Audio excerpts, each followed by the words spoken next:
এই আলোচনাগুলো শুনলে আপনার ঈমান বৃদ্ধি পাবে এবং বর্তমান যে প্রেক্ষাপট রয়েছে এই সময় আমরা হয়তো অনেকে হতাশাগ্রস্ত হয়ে যাই যে আমরা কি করব না করব। তো আমাদের নবী, যিনি বিশ্ব নবী, আমাদের প্রিয় নেতা, তিনি যে আমাদের আদর্শের উপর রেখে গেছেন, তিনি আমাদেরকে যা করবো সেটাই আমরা করবো।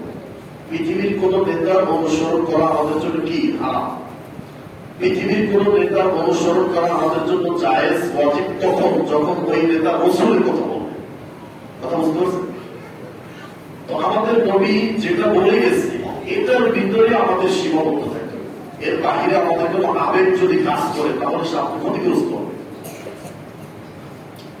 এখন মনে করেন একটা ধ্রুবজাল চলছে, ধোঁয়ার মতো সারা পৃথিবী মনে হয় যে ধ্বংস হয়ে যাবে, বাংলাদেশ ধ্বংস হয়ে যাবে। দেখো আমি কি করবো, আমার যা আছে তাকে আমি কি বের হয়ে যাবো না আমি বসে থাকবো না? আমাদের কবি কি বলছে আসলে এই সম্পর্কে কোনো হাদিস আছে কিনা? আমরা এই সম্পর্কে হাদিস আপনাদের সামনে আলোচনা করব।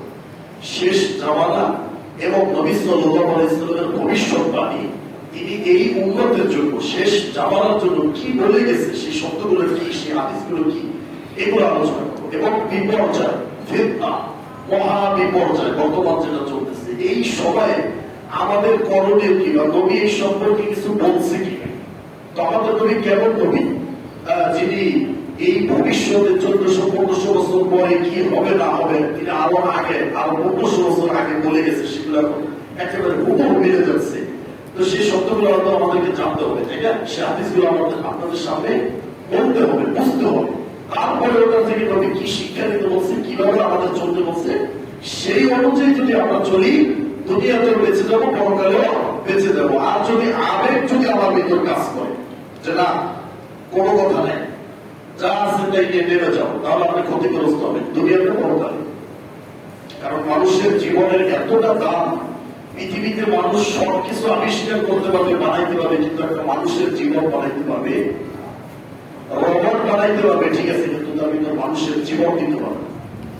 তাই পৃথিবীর ভিতরে একটা বিকল্প এই জিনিসটার নাম হচ্ছে মানুষের জীবন।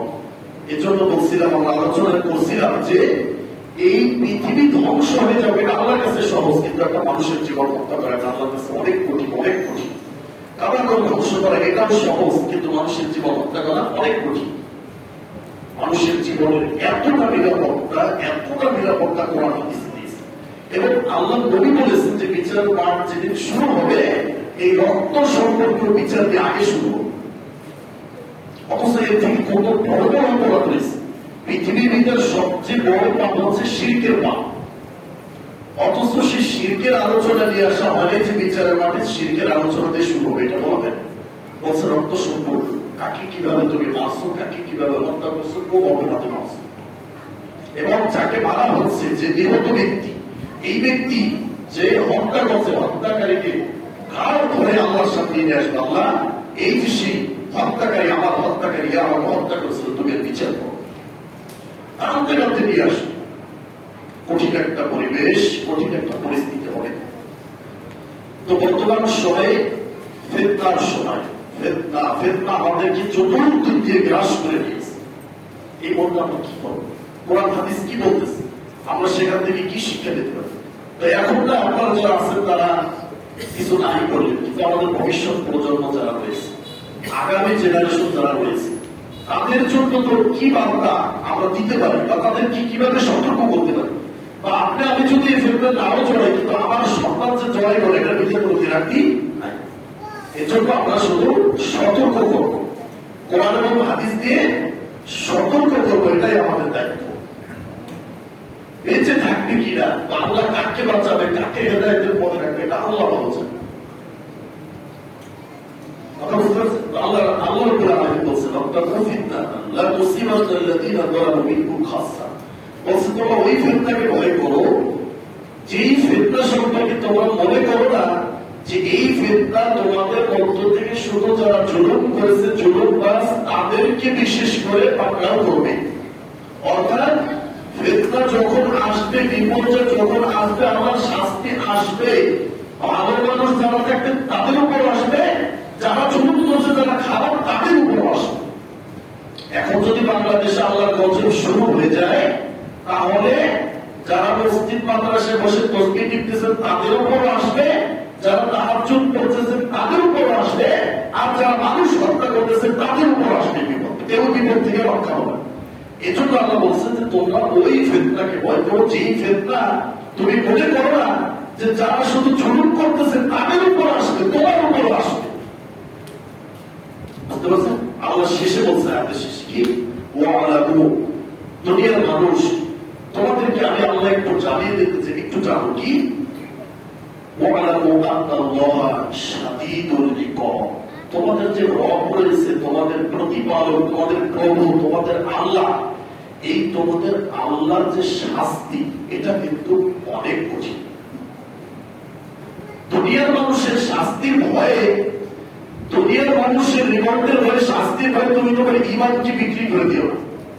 তো দুনিয়ার শাস্তি কি দেবে মানুষ? দুনিয়ার শাস্তি আর কি হতে পারে? এটাই হবে সর্বশেষ যে তুমি মারা যাওয়া শেষ, এরপর তো কিছু নেই।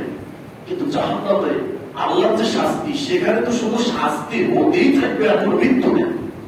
তো এটা কেমন শাস্তি? কথা বুঝতে পারছেন? তো দুনিয়ার শাস্তিকে ভয় করে তুমি তোমার ঈমানকে বিক্রি করবে না। দুনিয়ার শাস্তিকে তুমি সামনে রেখে তুমি তোমার সত্য কথা লুকিয়ে রাখবে না। দুনিয়ার তাগুতকে ভয় করে, দুনিয়ার জালেমকে ভয় করে তুমি সত্য থেকে পিছপা হয়ে চলে আসবে, এটা তোমার মুনাফিকের লক্ষ্য। এই মুনাফিকে তুমি জীবনযাপন করো না, তো এই ভবিষ্যতে তো সত্য ভাবে একদিন বেঁচে থাকো, এটাই তোমার জন্য কি ভালো।